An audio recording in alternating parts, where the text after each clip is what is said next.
Sejam bem-vindos, alunos do primeiro ano, a mais uma aula de física. Estamos chegando já em dezembro, fica perto aí do final do ano, então não se preocupe que teremos bem poucas aulas para que seja finalizado o ano, certo? E na aula de hoje, nós vamos estudar as leis de Kepler para os movimentos dos planetas, certo? Nós vamos ver o movimento dos corpos que orbitam em torno de outros. Antes de estudar as leis de Kepler, a gente tem que saber quem é Kepler, não é? É esse cara que está aí à sua direita, esse bonitão aí, com essa coisa que eles já esqueci até o nome desse instrumento. Parece muito com um compasso, eu não sei se é um compasso, mas estudava para fazer medições.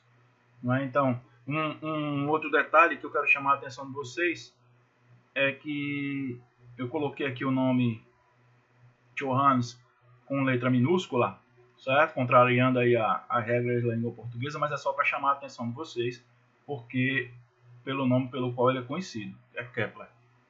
Embora o nome dele completo seja Johannes Kepler. Pronto, quase que não sai. Johannes Kepler. Alemão, que viveu aí entre 1500 e 1600. Você deu uma olhadinha aí no... Ele não viveu 100 anos, certo? Deu uma olhadinha aí na data, não quero que ninguém decore data. Mas foi mais ou menos naquela época em que o Brasil estava ali, um pouco depois do seu descobrimento. Então a gente aqui, na nossa maioria, na nossa terra, a gente era constituído de nativos. E a Europa já era um pouco mais avançada, né? Era o centro de tecnologia e do conhecimento do mundo. Defensor do heliocentrismo. A gente viu na aula passada, se você esqueceu, eu vou repetir aqui mais uma vez. Duas teorias. Uma, muito antiga, que se baseava em conceitos inclusive filosóficos e religiosos, que dizia que a Terra era o centro de tudo, que era o geocentrismo. Mas essa teoria veio caindo, e nessa época que já perto do iluminismo foi derrubada com essa outra teoria que era o heliocentrismo. Helio do latim quer dizer sol, então era o Sol, era o centro do universo na época. Hoje em dia a gente sabe que o Sol não é nem o centro da galáxia, né? O Sol é o centro apenas do sistema solar. A gente sabe que é coisa diferente. A gente viu isso na aula passada.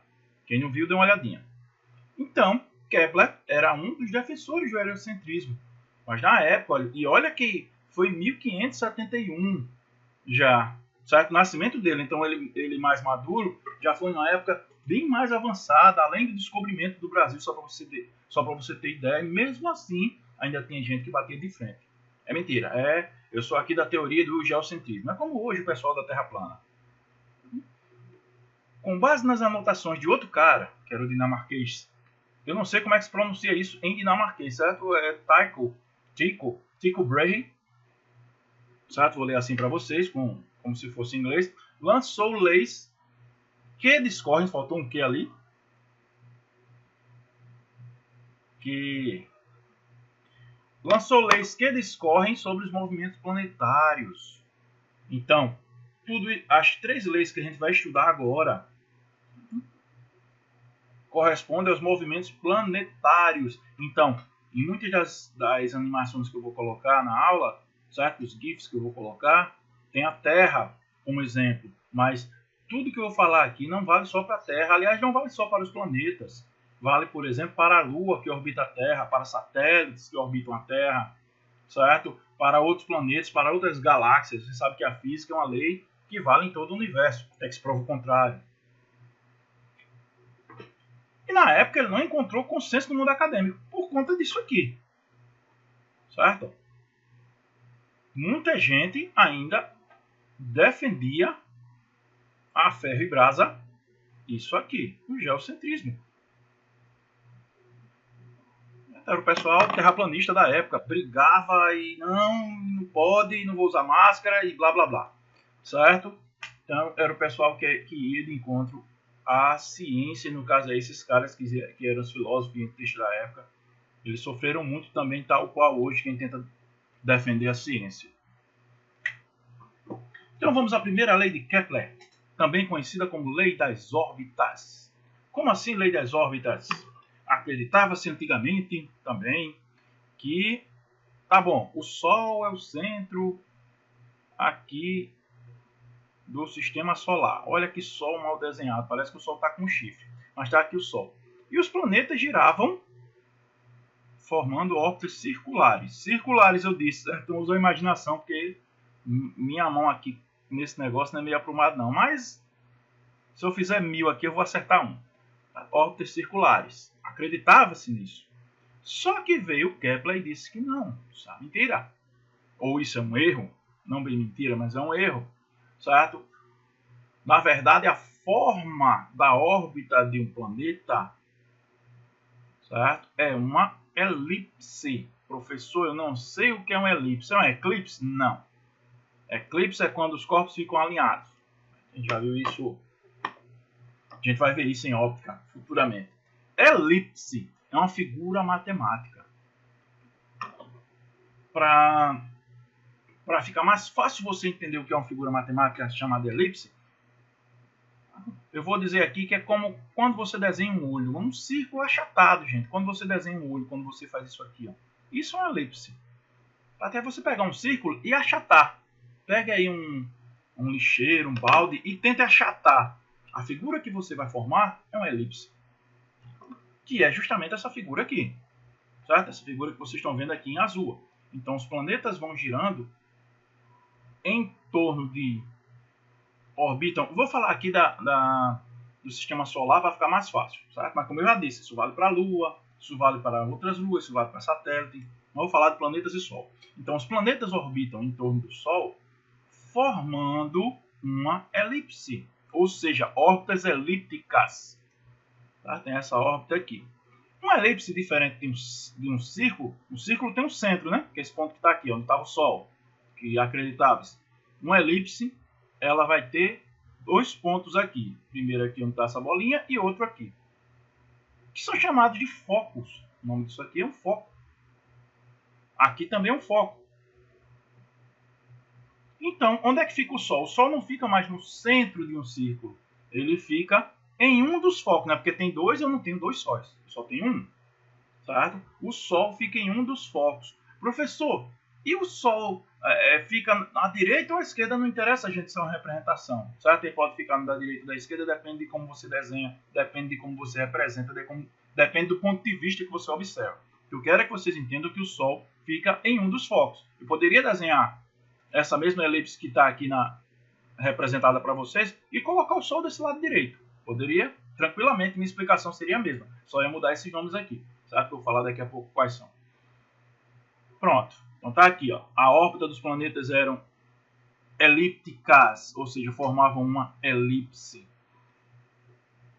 Aí a gente vê hoje, inclusive em livro de geografia, ainda mostrando a órbita da Terra em torno do Sol, se parece com um círculo. Por quê? Porque algumas órbitas não são tão achatadas quanto essa da figura aqui. Certo? Essa da figura é exagerada, bem achatada, parecida mesmo com uma elipse, para que você entenda, compreenda o conceito. Porém, se você pegar o balde e achatar um pouquinho, já não é mais um círculo, é uma elipse. E mesmo assim, de longe, você vai estar achando que é um círculo. Entenderam? É por isso que você pega alguns livros de geografia, pega até algumas fotos de reportagem e tem a nítida sensação de que é um círculo, mas não é. É porque algumas órbitas elas são pouco achatadas, então elas se parecem mesmo com um círculo. Bom, então vamos lá. Se é uma elipse, se fosse um círculo a gente sabe que todos os pontos são equidistantes. Você tem a mesma distância com relação ao Sol, não é isso? Como se fosse uma roda aqui de bicicleta e os raios. Todos os raios têm o mesmo tamanho. Numa elipse, não. Obviamente, eu vou ter um ponto que está bem próximo, olha como esse ponto aqui está bem próximo do Sol, e tem um ponto que está mais afastado. E a distância de todos varia. Eu vou ter um ponto bem próximo, outro mais afastado. Próximo do Sol, perto do Sol. Quem é o Sol? Não é Hélio, que eu falei em latim? Então, perto de Hélio, periélio. O que é o periélio? É o ponto que está mais próximo do Sol. O ponto da órbita de um planeta que está mais próximo do Sol. E o afélio, afastado de Hélio, afélio. Pronto, tá vendo? Ponto que está mais distante do Sol. Professor, então aprendi. Isso aí é o que forma o verão E o inverno, né? Quando está mais próximo do Sol é verão, como agora, estou aqui derretendo para fazer essa aula. E quando está mais afastado é férias. É errado. Certo? Como eu já disse, a órbita da Terra até se parece com um círculo, então isso não afeta em nada a questão das estações do ano. A questão das estações do ano tem a ver com a inclinação da Terra, certo? Com relação ao recebimento dos raios solares. Isso aqui não afeta em nada as estações do ano. Até porque, se afetasse, seria verão para todo mundo aqui. E aqui, do outro lado, inverno para todo mundo também. A gente sabe que não é verdade, né? Agora, por exemplo, a gente está pingando aqui. E lá nos Estados Unidos, lá na Europa, por exemplo, estão se preparando para receber neve já do Natal. Lá já é inverno. Então, não é por conta do periélio e do afélio, não é por conta da órbita elíptica que você vai ter as estações do ano. Vamos lá. Então, lei das órbitas. Resumindo aqui, depois de estudo falatório, lei das órbitas. A órbita de um planeta em torno do Sol forma uma elipse. Resumido, lei da órbita. Então, tá aqui. Novo, a Terra agora gira por outro lado. O periélio, quando ela passa bem próximo ao Sol. E afélio, quando ela está afastada do Sol. De novo, isso não tem influência nas estações do ano. Embora pareça. Lei das áreas. Essa lei é chatinha, viu? Lei das áreas. Segunda lei de Kepler. Tá vendo aí que se eu pegar uma distância média com relação ao Sol, vou marcando aqui, ó, se eu pudesse medir a distância do planeta, ela vai variar, né, essa distância? Lógico, né? Como eu falei para vocês, nós temos o periélio e nós temos o afélio, né? Essa distância nunca vai ser a mesma. Mas imagine essa elipse aqui como uma pizza. Eu vou cortar essa pizza em fatias dessa forma aí. Eu não vou levar em consideração o meio, certo? Vou levar em consideração o Sol aqui na elipse, no foco da elipse. Então, eu estou cortando aqui minhas fatias. Imagina aí. O que é que diz a lei das áreas? Certo? Deixei aqui paradinho para que você entenda melhor. Digamos, certo? Que essas duas áreas sejam iguais. Vou chamar aqui de A1 e A2. Estou falando da área, não da figura. A figura nitidamente é diferente. Mas digamos que fatia de pizza, certo? Eu mudei de lado aqui o Sol, como eu disse para vocês, não interessa, é só para que vocês compreendam. Fatia de pizza de novo. Digamos que essa fatia aqui, ó, essa fatia que está aqui, tem a mesma quantidade de queijo de carne dessa outra aqui. Certo? Você não vai sair perdendo nada se escolher a 1 ou a 2. Elas têm exatamente a mesma área, o mesmo tamanho, se você juntar. Aí o que é que diz a lei das áreas? Áreas iguais, essas áreas já disse que eram iguais, ó, a 1 e a 2. Professor, não parece não, parece que a 2 aqui é mais fininha, não é? Se você pudesse medir aqui, você veria que elas são iguais.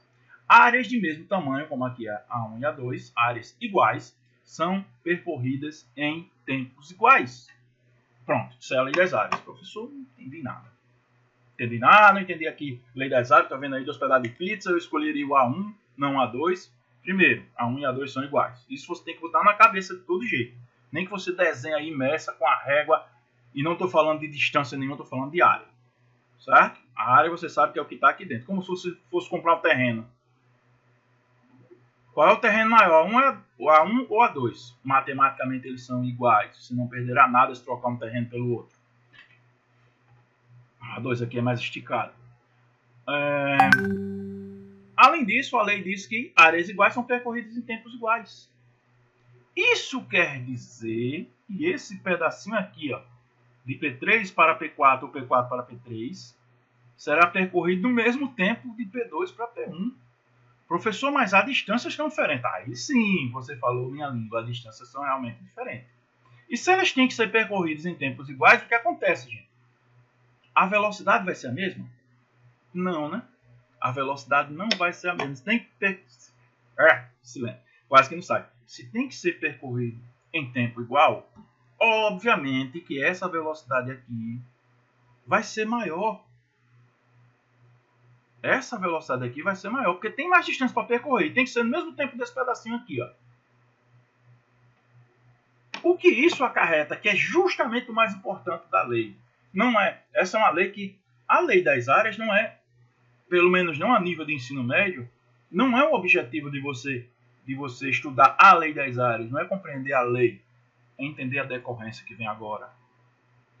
Certo? A órbita, o tempo orbital de um planeta, ou a velocidade, tempo não, orbital, certo? O tempo não vai ser constante nunca, né? O tempo não para, já dizia Cazuza. Mas vamos lá. a velocidade de um planeta, eu sempre falo planeta, certo? Não é só a Terra.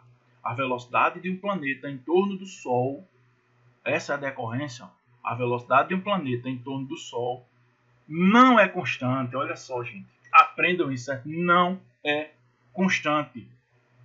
A Terra não leva o mesmo, não tem a mesma velocidade durante todo o período do ano, não tem mesmo. É só você olhar essa figura aqui, ó. Onde é que fica mais rápido? Quando está próximo do Sol. Ou seja, em outras palavras, a velocidade do periélio, é maior do que a do afélio. Professor, ainda não entendi. Certo? Ainda não entendi aí. Você pode tentar ver de outra forma. Digamos que o Sol seja o centro de gravidade. Não é do planeta.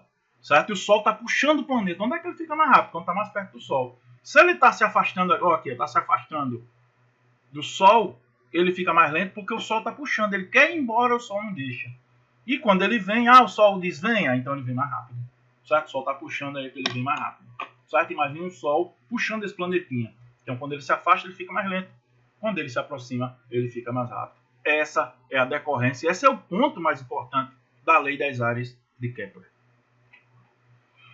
E a última lei, a lei dos períodos. Também a definição e a própria exposição aí em fórmula é chatinha, certo? Para que você entenda. Mas a decorrência também vai ser bem simples de você compreender. E até bem óbvia. Certo? A gente precisa de uma lei para saber de uma coisa óbvia. Mas fazer o quê?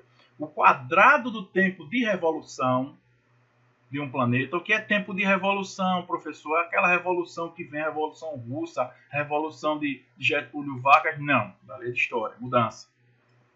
Revolução a que eu me refiro aqui na física, e basicamente quando eu estou falando dos planetas, eu estou falando de tempo de uma órbita.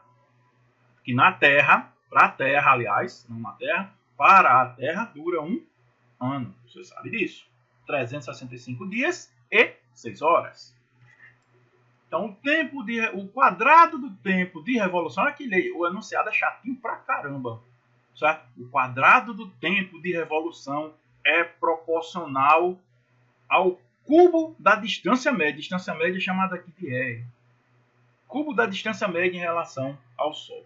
Professor, não entendi isso direito. E por que tem esse K aí? É para dizer que é constante. Você vai pegar esses dois aí, que é justamente o que a gente vai utilizar muito para resolver alguns exercícios. Essa lei aqui chatinha. E diz que isso é uma constante. Qual a decorrência disso, como eu falei para vocês? Certo? A gente só vai aplicar essa fórmula aí quando estiver fazendo cálculo. A decorrência está aqui, ó, gente. E como eu disse para vocês, é óbvia. É na cara.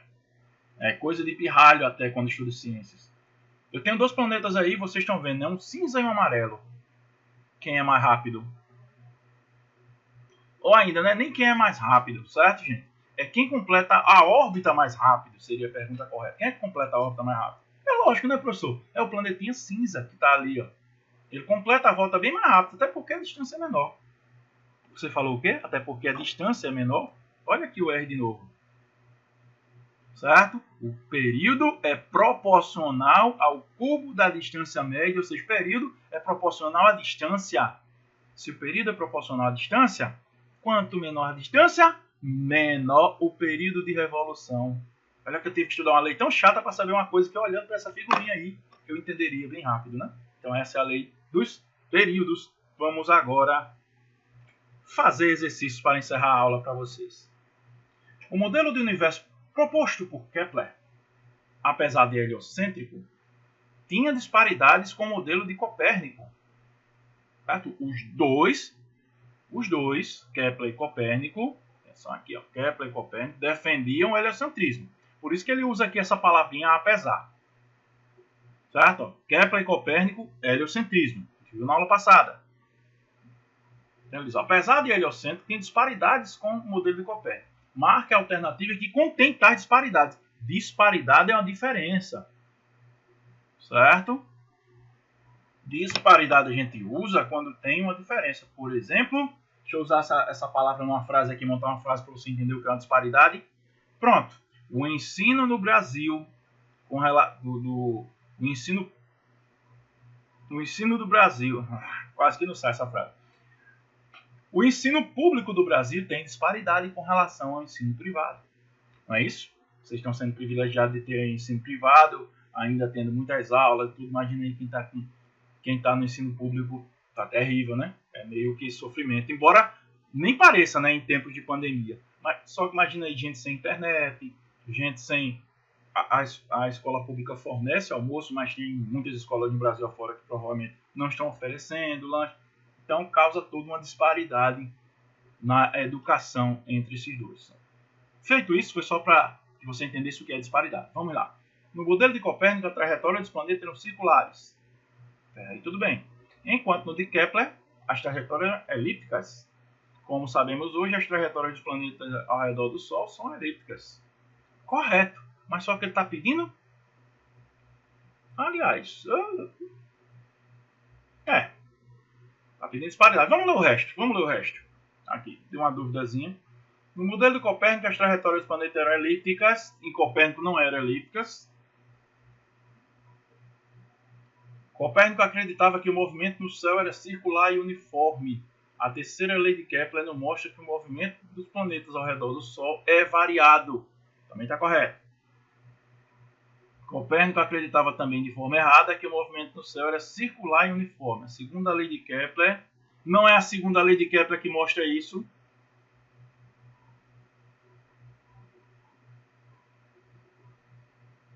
Aliás, é a segunda lei de Kepler. Espera aí, gente. Vamos ler aqui a questão para saber qual é a disparidade. Modelo de Copérnico, a trajetória de planetas eram elípticas. Está errado. Letra B está errada. Copérnico acreditava que o movimento no céu era circular e uniforme. A terceira lei de Kepler não era a terceira lei de Kepler. Vamos ler direitinho, porque senão a gente erra. Não era a terceira lei de Kepler. Copérnico acreditava também de forma errada que o movimento no céu era circular e uniforme. Está correto? A segunda lei de Kepler nos mostra que o movimento dos planetas ao redor do centro da galáxia. Ao redor do centro da galáxia é variado. Vamos ler. A dúvida aqui é a letra A e D. Fiquei na dúvida, vocês também podem ter dúvida. Vamos ler direitinho, que é para a gente tirar a dúvida. No modelo de Copérnico, as trajetórias dos planetas eram circulares, enquanto que no de Kepler as trajetórias eram elípticas. Como sabemos hoje, as trajetórias dos planetas ao redor do Sol são elípticas. Onde é que está o erro? Achei. Ao redor do centro da galáxia. O Sol não é o centro da galáxia, né, gente? Certo? O Sol não é o centro da galáxia. O Sol é o centro do sistema solar. Então, a resposta correta é a letra A. No modelo de Copérnico, as trajetórias dos planetas eram circulares. Faziam um círculo. Enquanto que no de Kepler, as trajetórias eram elípticas. Foi a primeira mudança de Kepler, a primeira lei de Kepler. Como sabemos hoje a gente aceita as trajetórias dos planetas ao redor do Sol são elípticas. Certo? Aqui sim, centro da galáxia que é o erro. Vamos para a próxima questão. Espero que não tenha tanta confusão como agora. Um estudante, ao ter tomado conhecimento da lei de Kepler, concluiu segundo as proposições que... Vamos lá. Para a primeira lei de Kepler, lei das órbitas, está correto. O verão ocorre quando a Terra está mais próxima do inverno, quando ela está afastada. Eu falei para vocês que as estações do ano, que a lei de Kepler não influencia nas estações do ano, aquela questão do periélio e afélio, de estar mais próximo do Sol ou estar distante. Não influencia, certo? Está errado. Para a segunda lei de Kepler, lei das áreas, a velocidade de um planeta X, ou seja, um planeta qualquer, em sua órbita, diminui à medida que ele se afasta do Sol. Isso está corretíssimo, né, gente? A velocidade não diminui, o Sol, ele está querendo ir embora, o Sol não deixa, lembra do que eu falei? Verdadeiro. Se ele estiver se aproximando, a velocidade aumenta até chegar no periélio, onde a velocidade é máxima. Para a terceira lei de Kepler, lei dos períodos, o período de rotação, vou circular essa palavrinha aqui, de um planeta em torno do seu eixo é tanto maior quanto maior for seu período de revolução. Essa parte aqui estaria corretíssima. Só que a lei de Kepler não fala de rotação. Lembra? O período de revolução. O que é revolução, gente? É o mesmo que translação. Não é o mesmo que rotação. Rotação, se você esqueceu, é um movimento que a Terra faz em torno do seu eixo. A Terra está girando aqui em torno do eixo. Um movimento de um peão, gente. De uma bola de basquete quando você gira no dedo, um movimento de um peão. Certo? Isso é rotação. A lei de Kepler ela não fala de rotação. Errado? Resposta correta número 2, então, letra C. seria a proposição correta. Vamos lá. Próximo. Sobre as leis de Kepler, analise. Na lei dos períodos, a distância média do Sol aos planetas é representada por R. Vamos aqui. Deixa aí. Representada por R, a distância média dos planetas ao Sol. O Sol, vamos deixar isso aí. Isso aqui eu não sei dizer ainda se é verdadeiro ou falso. O Sol ocupa um dos focos da elipse, portanto, o perihélio é o ponto de maior proximidade do planeta em relação ao Sol. Isso aqui está verdadeiro. As velocidades dos planetas em torno das órbitas são constantes. E a velocidade é constante, gente? Não, né? Ela é variável. Ela aumenta quando está se aproximando e quando se afasta, diminui. Na lei dos períodos, a distância média do Sol aos planetas é representada pela letra R. V ao quadrado, R ao cubo, então está correto, né, gente? Não é R? Distância média, então está correto. Já desconfiava, 1 e 2 apenas, letra D.